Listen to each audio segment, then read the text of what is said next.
Good afternoon from the home of Helltrack, Northwest Calgary, Alberta. This is part 3 of my 97 GT Performer build. Yeah, I know the cables look a little funny, they haven't been trimmed, and this one doesn't even have a cable in it. It's just a housing to make it look close to complete. But let's go through what I put on it right now. Null and Null from Milwaukee, Wisconsin, N-O-L-L, Null. Null and Null from Milwaukee, Wisconsin hooked me up with the grips.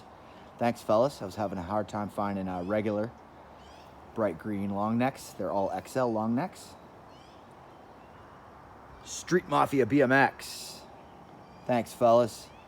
You guys hooked me up with this Tech 77 lever, which is actually a knockoff. You wouldn't know it's a knockoff putting it right up to this one. The only difference is there's a little bit of different stamping underneath, and it says Taiwan in the knockoffs where the originals do not. And of course, this isn't perfect either. You can't tell what that's black. My wife's black nail polish on the end of the lever to cover a scuff because I wanted it to look as good as possible.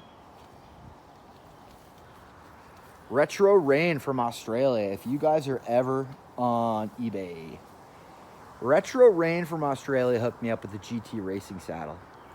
Now, I know it's not a freestyle saddle, it's a racing saddle, but I kept coming back to this one saddle, and I thought it looked so good with the green. So if you guys ever check out eBay, Retro Rain from Australia, $1.99 shipping. That came to Alberta from Australia faster than any of my parts. I was really impressed with you guys. Thanks a lot, guys.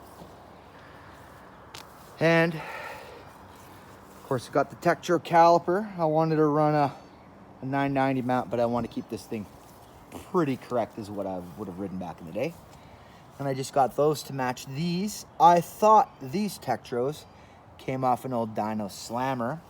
That was another set of brakes. These actually came from Bow Cycle here in Northwest Calgary.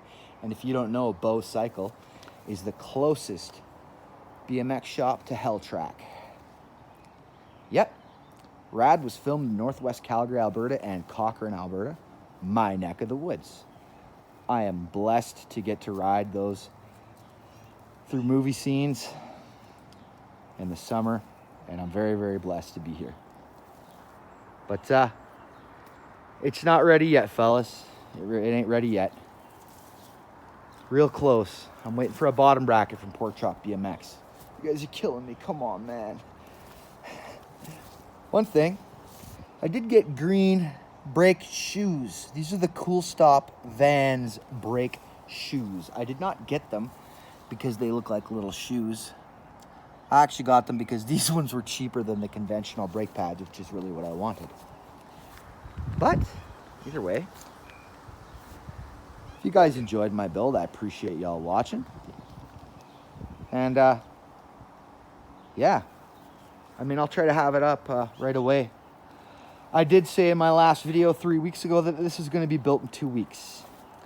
I'm sorry, I cannot control the mail. As well as I also said that that was going to get fixed. Well, my surgery, rather my appointment with a specialist, got bumped off to the 26th of this month. And hopefully I'm going to get a couple rides on this thing before I have to get cut open and have my finger fixed. One thing to note, that's actually a top bearing cup from a skateboard because the little insert that went into this, I didn't have it, so I put that on there. If anybody ever wondered why that looks incorrect. And of course, Planet BMX got me these wheels. Thanks, fellas, I appreciate that. They were the last set they had in stock. And there's one thing I'm going to notice, or I'm going to mention rather, about these wheels that another friend of mine that had the same set said, hey, your wheels are backwards. I said, what do you mean? They cast the rear hub in backwards. So if you don't notice, the spokes are actually the wrong direction for Skyway Tough Wheels. I don't care. It doesn't bother me. And another friend of mine said that actually might make them a collector item. Don't mount them up. They might be worth something someday. But I don't really care. I want to ride this bike. And I guess another thing, my friend Riker hooked me up with this GT Overdrive sprocket, a 42 tooth. It's got a couple nicks on it. It's not perfect, but the teeth are immaculate. That's only storage wear. And yeah, it's not perfect, but neither is the rest of my bike. I sure am glad I held on to this old Performer for as long as I did, for so many years, because the green spatter Performer, man, you don't see them anymore.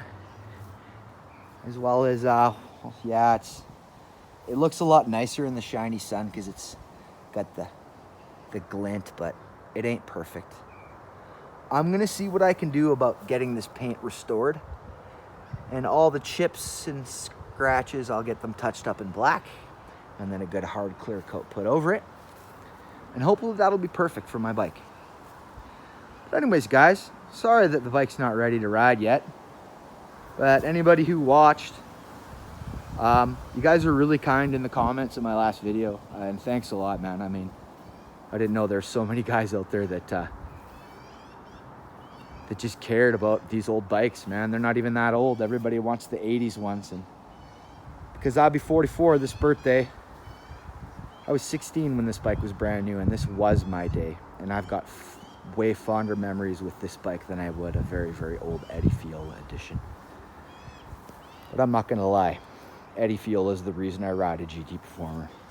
Watching that movie, Rad, in my living room in 1987 changed the trajectory of my life. Guys, stay rad. Have a fantastic day.